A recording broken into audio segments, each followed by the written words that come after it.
Powered by the Montana Television Network. This is the 10 o'clock news on KPAX, Montana's news leader.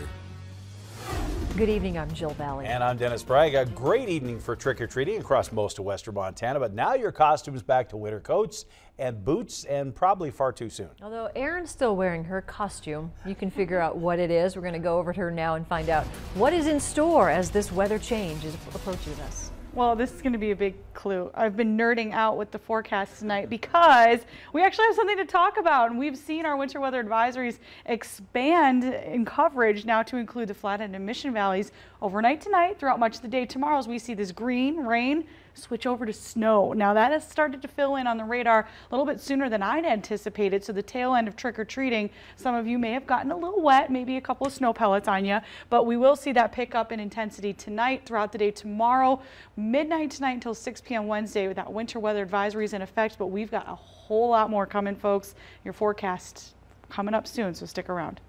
And with inclement weather in our forecast, officials are urging extra caution out in the woods. Already this season, Two Bear Air Rescue and Montana Fish, Wildlife and Parks have had a high number of rescue missions involving hunters who were either lost or stranded. And this is definitely going to be the kind of weather that causes those problems. NTN's Jack Ginsburg spoke to both agencies to see what hunters can do to prevent from getting in trouble. Just 1.5 weeks after hunting season has opened, Two Bear Air Rescue has already reported over 10 hoist missions. On Thursday night alone, the rescue team had 3 missions and 4 hoists within a 7-hour time period. Montana Fish, Wildlife and Parks Region 1 Warden Captain Lee Anderson says hunters should start by having a trip fully planned out before leaving. They're going to want to get an itinerary laid out for somebody to know exactly where they're going to be and when they're supposed to return. And sometimes it's even handy to just actually circle it on a map and provide that to them so that they know right where they need to be looking. Anderson also added that hunters should pack enough supplies in the case that they get stranded and need to spend the night. Extra food, water, dry clothing, and multiple means to start a fire. You know, the psychological benefits of a fire are almost as important as just the warmth that you're actually going to get from it. So be prepared to do that under the conditions that you're stuck in. Not only would a fire give you warmth and mental strength, but Two Bear Air Rescue Director and Chief Pilot Jim Pierce says it will help the helicopter find you through infrared technology. The big ones for us finding them is light source and heat source, whether it be fires, flashlights, things like that. We can see for 3-4 miles away. We can see somebody with a fire before we even get there. Both Two Bear Air Rescue and Montana Fish, Wildlife and Parks express that they hope hunters will take these precautions seriously to ensure a lesser risk while in the woods. In Kalispell, Jack Ginsburg, MTN News.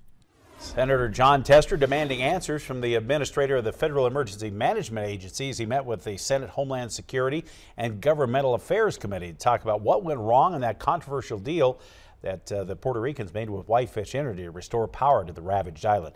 Despite the contention, FEMA says that not $1 of the agency's money has been used to pay Whitefish Energy Holdings, but Puerto Rican authorities are asking them to pay $10 million for the power restoration efforts done so far.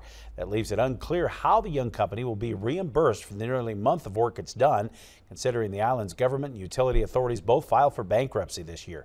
The contract signed in late September called for an initial $3.7 million payment, followed by a reimbursement of up to $300 million when the work was done. FEMA Administrator Brock Long says his agency would not have signed off on that type of a contract had they been aware of it. Senator Tester responded, questioning the judgment of the Puerto Rican agency to hire Whitefish Energy. I've been in office 132 days. For 70 of those days, we've been actively responding to Harvey, Irma, Maria, and the extraordinary California wildfires as well. Each one of these events that I just spoke of could truly be catastrophic events, standalone events, but they happen in rapid succession of 25-day period, which is obviously unprecedented. That I should be tickled pink that they gave a contract to a company in Montana, but as you look at the situation, 2 people, been in business 2 years, never done disaster work before. What kind of people are on this board? Major General Donald Jackson with the Corps of Engineers said during the session that the island's financial situation meant a lot of utility companies did not want to take on the project. That's when PREPA struck that agreement with Whitefish Energy. The threat of proposed state budget cuts are starting to have trickle-down impacts on local agencies. MTN's Augusta McDonald joins us now. She has more on what the latest is. Augusta? There is a lot that's still unknown about what will happen next with the current budget shortfall facing the state. What we do know now is that some agencies are taking action to eliminate funding for programs already on the chopping block before official budget cuts are even being made by lawmakers or the governor. The Foster Child Health Program is a collaboration between Providence Medical Center, Missoula City County Health Department, and Child and Family Services. They received surprise notice on Friday that half of their funding, which comes from the state, was ending effective immediately. What we were really surprised was to learn that the funding was cut in advance of that decision actually being made. We didn't expect that. We're partway into our fiscal year. We have kids on caseloads that need to be served. That's 50 to 60 cases that these healthcare providers work together on to provide critical services to vulnerable kids. Very important program that we have to really ensure that not only the foster child health needs are met, their medical, vision, dental, and any special needs they may have, but also it's a support for foster families when they have children come into their home that they don't know their medical history. That public health nurse visiting the home really allows a resource for the foster parent that also stabilizes placements in a very positive way for children. Grossberg says all three partners have a financial investment, so the program can continue as long as the health providers can piece together a way to fill the $65,000 gap left by CFSD eliminating this funding. Maybe lower some of the intensity of the visits with the kids. We'll be looking at if there's any private partners that wish to support it and get us through this time. We wait for the decisions. What we're not going to do is abandon the children. This program has coordinated and provided the health care needs for 600 foster care kids in Missoula County since 2011. There's no word yet from Governor Bullock or the legislature about whether there may be a special legislative session to address budget shortfalls.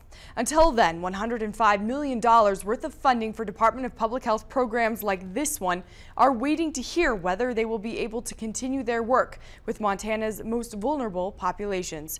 Reporting in Missoula, I'm Augusta McDonald for MTN News.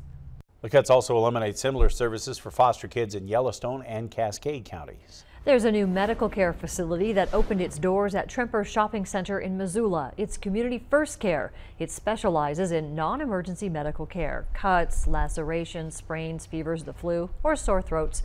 The facility is designed to get patients in, get treated, and get on with their day. Community First Care offers an improved access system that helps patients avoid sitting for long periods of time in that waiting room. We're improving convenience to the patients by allowing them to skip the waiting room and provide online scheduling through our website. And people can get text alerts if the clinic is running behind schedule so folks don't show up too early and then have to wait. Community First Care is open 8 to 6 Monday through Friday, 9 to 5 on the weekend. Well, by now, little ghosts and goblins have counted up all their candy bars and put their costumes away for another year. And judging by the kids that showed up at our houses, it was a pretty successful Halloween night. Yeah, same here. When we come back, Aaron Yost in our chilly forecast. But first, we hit the streets to join trick-or-treaters out on the prowl. 1, 2, 3. Happy Halloween! Happy Halloween! Happy Halloween!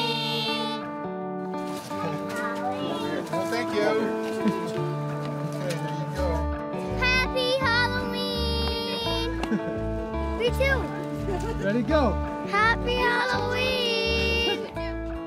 Happy Halloween! Happy Halloween! 1, 2, 3. Hey, let's say happy